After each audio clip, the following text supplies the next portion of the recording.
Heavy's on button white. We're loaded. My custom.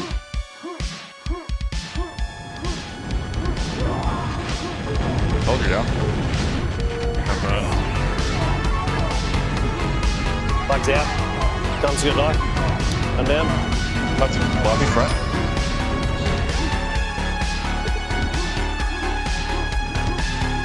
I'm probably out. Good. Chasing, they won't get me either. I'm 100 health. We're in flag room. Tell them we're set. Dump the gun. Did my chasing him. Still 100. He's dead. Pepping. Gun down. Heavy weight flag room. No button.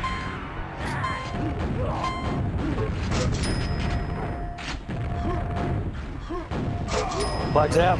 Crumble. Nice. I'm with you. Up a spiral.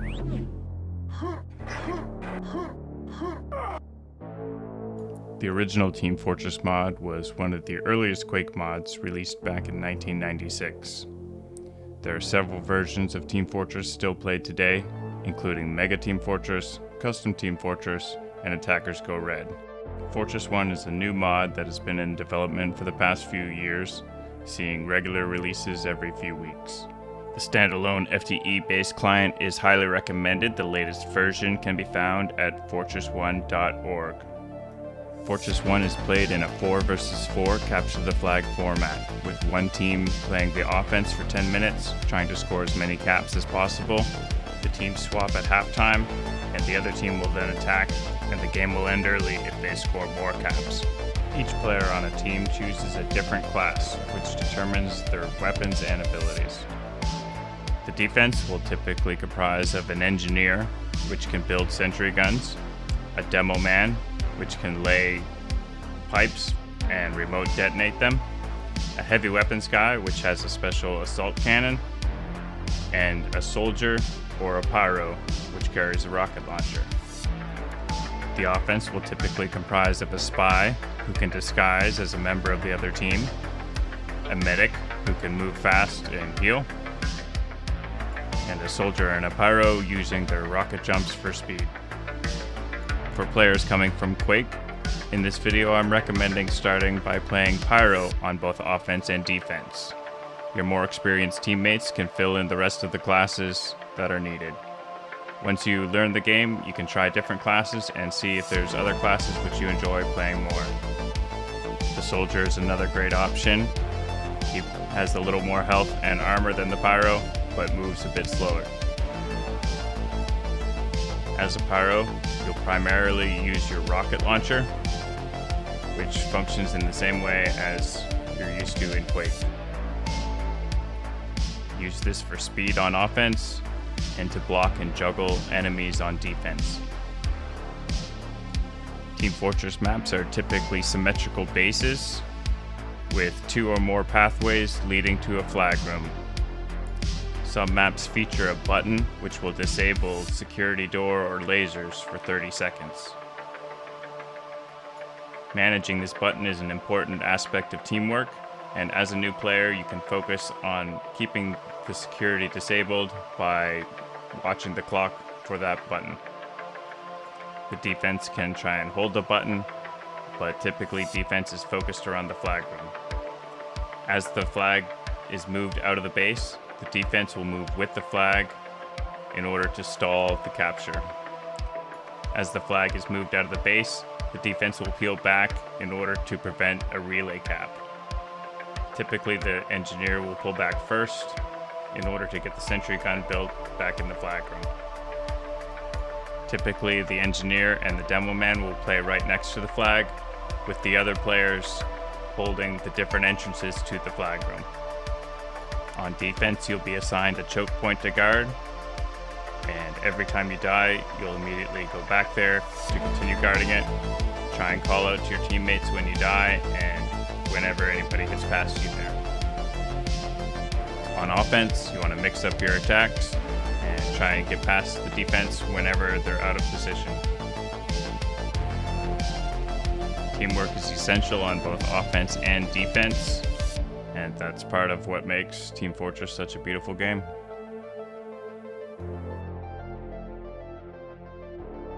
In Team Fortress, you always spawn in your base with full ammo, full health, and full armor. Use the rocket launcher just like in Quake for speed through rocket jumping, through juggling your enemy for crowd control, and in addition, direct hits from the pyro rocket give flame damage.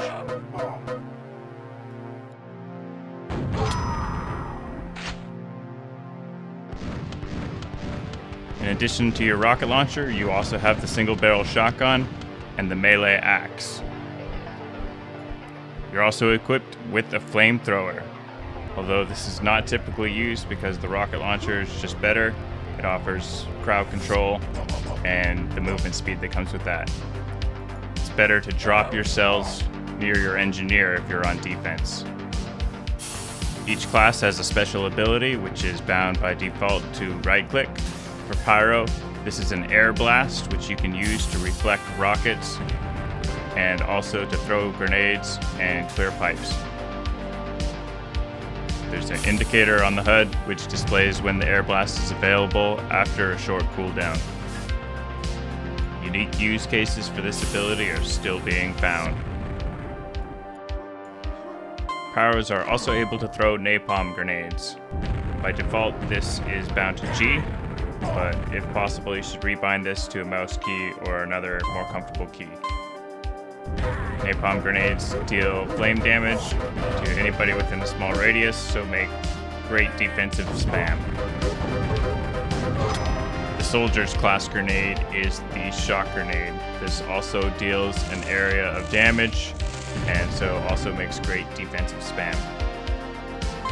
Most Team Fortress classes are also equipped with frag grenades. By default, these are bound to F, but again, it's best if these are put on your mouse. If you don't release these grenades, they'll accelerate your movement and it's possible to do a handheld grenade jump. Scouts do not have frag grenades and instead are equipped with flashbangs. These blind you for a few seconds and remove players and sentry guns from your vision. Scouts and medics are equipped with a concussion grenade, which knocks players away at an angle and speed based on where they are relative to the grenade. These can also be used for movement. Engineers are equipped with an EMP, which explodes ammo and can be used to clear the demo man's pipes.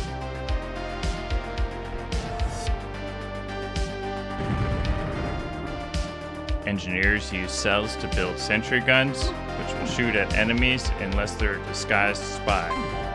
The easiest way to take care of sentry guns is to place grenades near them. Spies can disguise as any member of their team or the enemy team. This means that any friendly-looking player could actually be a spy in disguise. Watch for subtle clues about their behavior to catch on to who is a spy. Spies also have the ability to feign their death. It will even show a death notification reflecting the last damage that they took. That means that any dead body could actually be a spy feigning their death. Spies can throw a gas grenade, which creates audio and visual hallucinations. You'll hear different sound effects and see game notifications that aren't real. And you'll also take damage while standing in the gas. Spies can kill you in one hit with a backstab.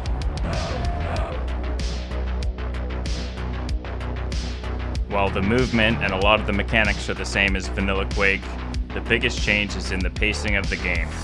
Because you spawn fully equipped, you spend all of your time either attacking or defending. When on attack, as soon as you spawn, you leave your base and head towards the enemy base. Vary your routes to keep the opponents guessing and try to take advantage of any dead opponents to sneak into the flag room. Toss the flag and move it a few feet at a time out of the base. On defense, you'll be assigned a position to play, and every time you die, immediately return to that position. Call out to your team whenever you die or whenever an enemy gets past you. The average lifespan of an attacker is about 10 or 15 seconds, which means as a defender, you're on the receiving end of that relentless torrent of attackers. This intense pace and speed is what makes Team Fortress so fun and addicting. For many, QuakeWorld Team Fortress is the best version of Team Fortress, and this is why the game is still played today. Zip file of the standalone client can be found at FortressOne.org, as well as links to the Discord and other information about the game. Post below if you have any questions or in any of the Discords. Hope to see you in-game in the greatest Quake mod of all time.